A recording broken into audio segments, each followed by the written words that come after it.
Now, here's some examples of some of the rabbinic ways of thinking about things. In Matthew chapter 23, verses 25 and 24 and 25, let me just read this to you. It says, "Woe to you, scribes and Pharisees, hypocrites." And you remember Matthew 23 is Jesus' great condemnation of the Pharisees. "Woe to you, scribes and Pharisees, hypocrites, for you cleanse the outside of the cup and of the plate, but the inside they are full of extortion and rapacity. First cleanse the inside of the cup and the plate, that the outside may be clean." And so you had this argument between the inside of the cup and the outside of the cup. And Jesus is saying, you guys take all this time to clean the outside of the cup, but the inside's all full of, coffee grounds or whatever. It's all this bad stuff in there. And he says, you need to clean the inside of the cup. The inside of the cup's cleaned, and the outside, And so this inside-outside thing, the cup and things, it's just pretty interesting. But what you have is some of the early rabbis arguing over the same thing. And so Shammai here, there's a guy named Shammai, and he basically argues that the outer part is clean, even when the inner part is unclean. So that the outer part of the cup can be considered clean, so you don't defile yourself when you touch it, because the outer part of the cup is clean. If the inside is unclean, doesn't matter, just so long as the outside is clean. That was the position of Shammai. Shammai was one of the great rabbis. There's basically 4 great rabbis of the early period. Hillel is one, Shammai is another, Gamaliel. So you remember Gamaliel, Paul studied under Gamaliel. And actually in the book of Acts, Gamaliel speaks up almost on the behalf of Christians, saying, this may be from a God, we need to check this out. And then Rabbi Akiba. And so the 4 great rabbis, Shammai, Hillel, Gamaliel, and Akiba. But Shammai said the outside of the cup is important. What's clean, the inside doesn't make that much difference. Hillel, on the other hand, Hillel took the opposite position. He said, no, the inside of the cup matters. The inside of the cup is what matters. And the outside is always unclean. What matters is the inside of the cup. And so it turns out what Jesus said about the inside of the cup being important and necessarily to be clean is very similar to what Hillel said.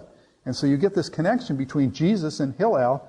It's just interesting, the connections between the two. We put the Lord's Prayer up here. Many of the things in the Lord's Prayer and the phraseology, Our Father, which art in heaven, that kind of thing, is also found, much of that phraseology is found also in the rabbis. And down to Matthew chapter 7, verse 4, we've got, "You hypocrite, first cast the beam out of your own eye, then you will see clearly to take the mote, cast the splinter out of your brother's eye." It's very interesting. So take the beam out of your eye. Jesus said, don't take the speck out of your brother's eye when you got a beam in your own. It's very interesting that Rabbi Tarfon says this, "I wonder if anyone in this generation knows how to accept reproof. If anyone says to him, 'Take the splinter from between your eyes,' he replies, 'Take the beam from between your own eyes.'" And so Rabbi Tarfon saying something that's not exactly the same as Jesus was saying, but it's interesting phraseology, the difference between the speck in the eye and the beam in the eye, and that parallel with what Jesus had said. The other thing, too, Jesus taught in parables, and you're going to find parables did not really occur much in the pseudepigrapha or at the Dead Sea Scrolls, not much parables.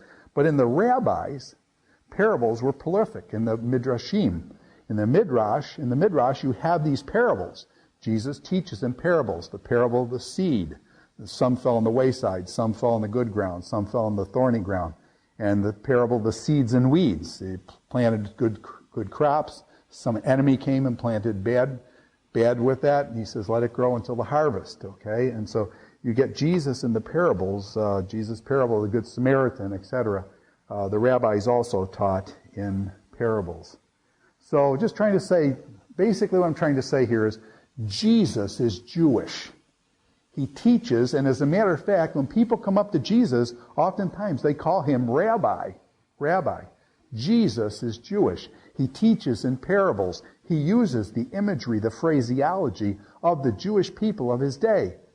And so Jesus is Jewish, and just trying to make that connection with some of these literatures and some of these styles of presentations and things. So then this is just about parables. We said there's very few parables, if any, in the Dead Sea Scrolls literature and also the pseudepigrapha. Mostly the parables are prolific in the Midrashim among the rabbis. So now, continuing with our Jewish sects here, we've got, applying it to the New Testament, you've got, with the Pharisees, you've got Paul or Saul.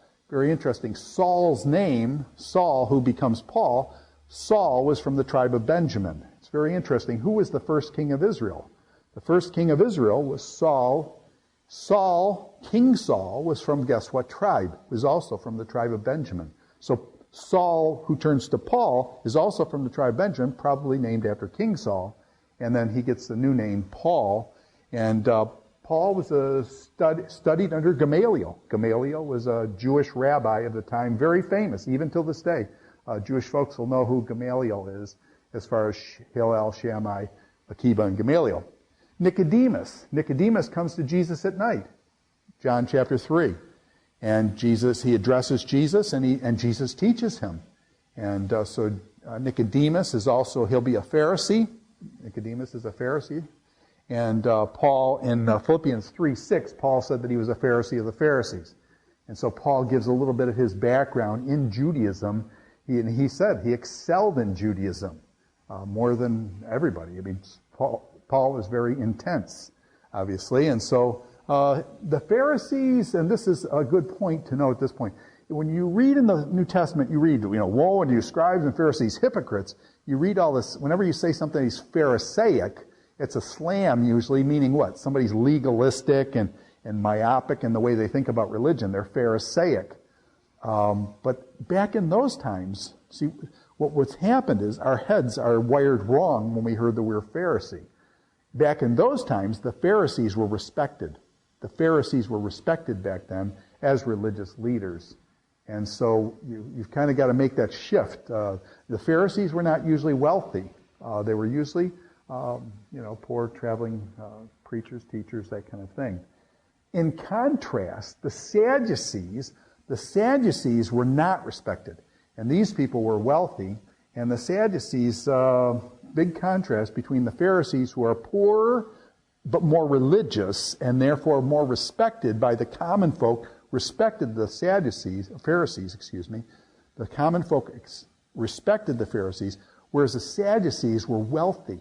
And they were the ones, and just to contrast their outlook in life, and I think we talked about this before, the Pharisees, when Hellenism came in with all the Greek influence from Alexander and his four generals and things, and down into the Maccabean time, as Greek culture came in, the Pharisees held their traditions, and they held them more tightly.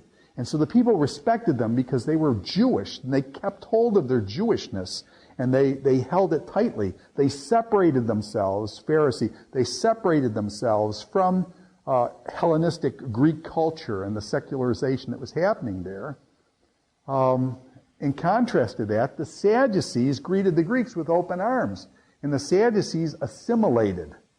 The Sadducees were much more into assimilation, whereas the Pharisees held back and doubled down onto their traditions, whereas the Sadducees basically tried to assimilate. Now, what happens is the Sadducees come from the upper class. They assimilated into Greek culture, and they rose then economically, commercially, and that type of thing. They also, the Sadducees, captured the high priesthood. So when we get into the New Testament, you're going to see Caiaphas, the high priest.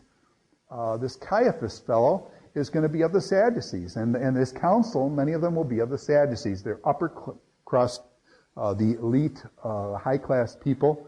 Then, however, they're unpopular with the masses because they have the wealth and the power, and they've assimilated into Hellenistic culture. Many of the people who down below, who are still religious and still, honor Judaism, did not appreciate the Sadducees. Okay? Now, there were three areas that they did not believe. There were three things the Sadducees did not believe in. The first one, actually, is the oral tradition. The Sadducees did not accept the oral tradition. The oral tradition was very important for the Pharisees. And the things like the Mishnah and those types of things were very important to the Pharisees. Mishnah, of course, had not been written for another couple hundred years, but the idea of this oral tradition being passed down, the Pharisees held that. Whereas the Sadducees rejected the oral tradition. The Sadducees also did not believe in the resurrection.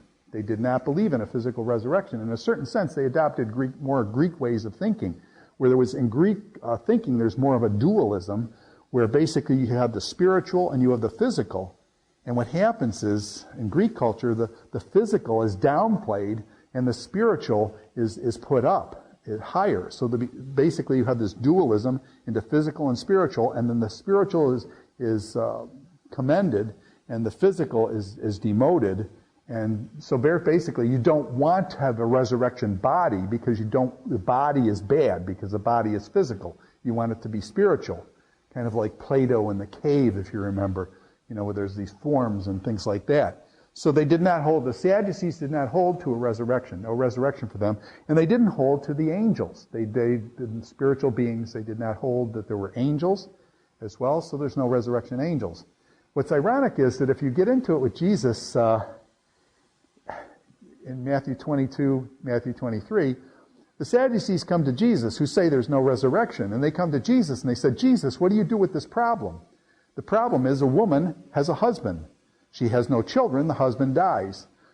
Well, what's required in the ancient, the levirate marriage from the book of Ruth and other places in the Old Testament, legal stuff, the brother must marry the woman. So the brother marries her, he dies also.